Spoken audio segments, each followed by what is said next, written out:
rappeler, donc je parle aux camarades, je parle bien des camarades hein, de la presse. On avait l'habitude donc de faire un peu une communication à l'entrée du hall. Cette fois pour nous, il s'agit d'innover en créant une petite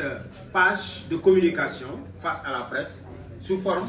de point de presse. Et c'est ce que nous sommes en train de faire. L'Exécutif national du SAEMS se réunit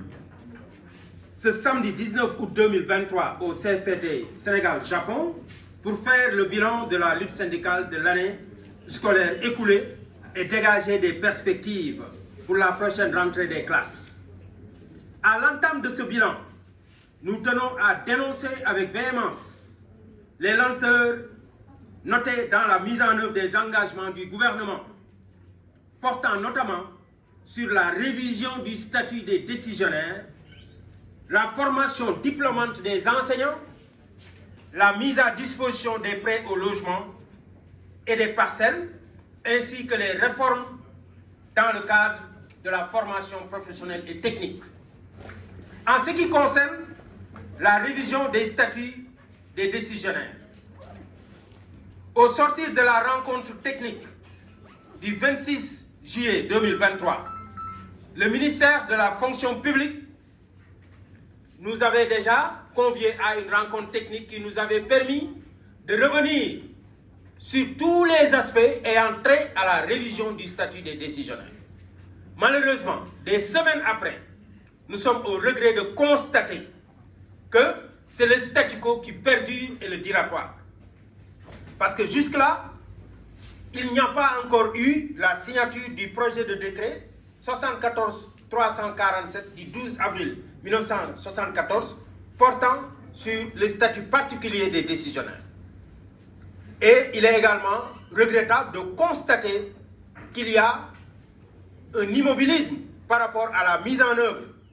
de la formation diplômante, d'autant plus que nous nous rappelons tous que la date qui était arrêtée était donc le démarrage de cette formation à partir du mois de juillet 2023. Et par rapport à cette formation aussi, il est important de relever un certain nombre de manquements ayant trait naturellement au retard dans le démarrage des sessions de formation des MEPS au niveau du CNEPS de Thiès, également la session de formation des professeurs de philosophie, la session de formation des professeurs contractuels ayant capitalisé plus de 10 ans d'expérience,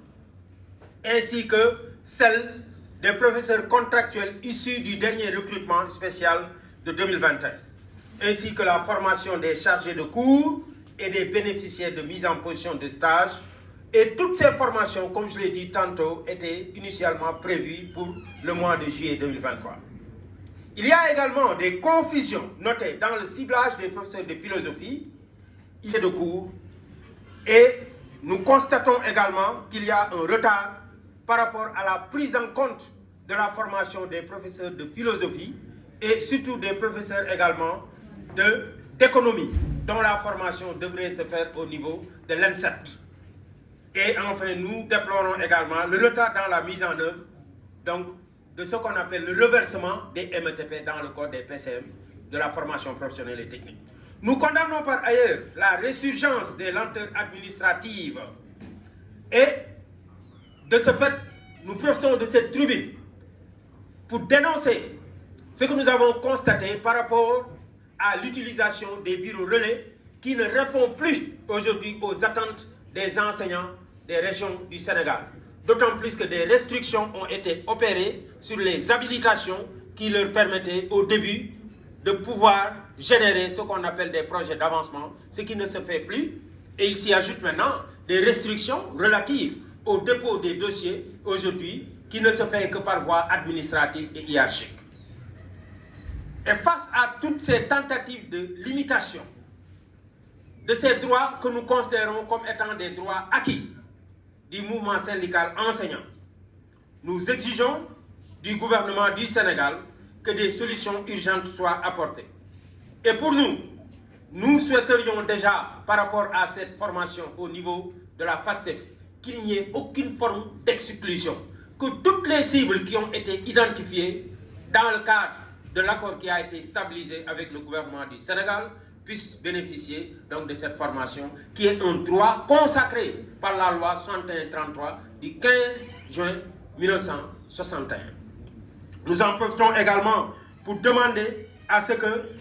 par rapport à ces accords, on puisse diligenter la question de la révision du statut des décisionnaires, parce que ces derniers ne peuvent pas continuer à être les victimes expiatoires d'un système où aujourd'hui il y a une dichotomie qui ne s'explique pas entre les fonctionnaires et les décisionnaires. Et enfin,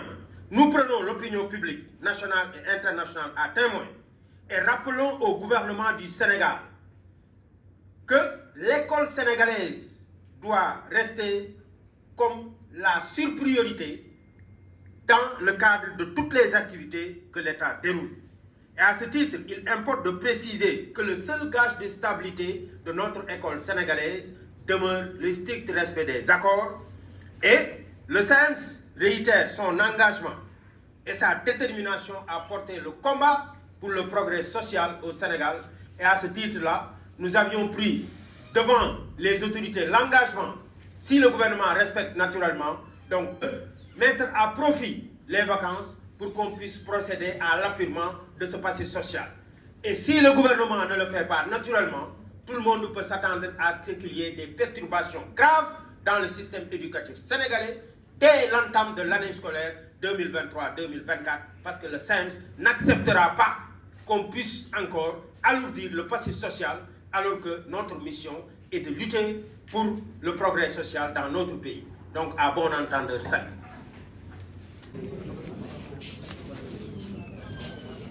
Thank you.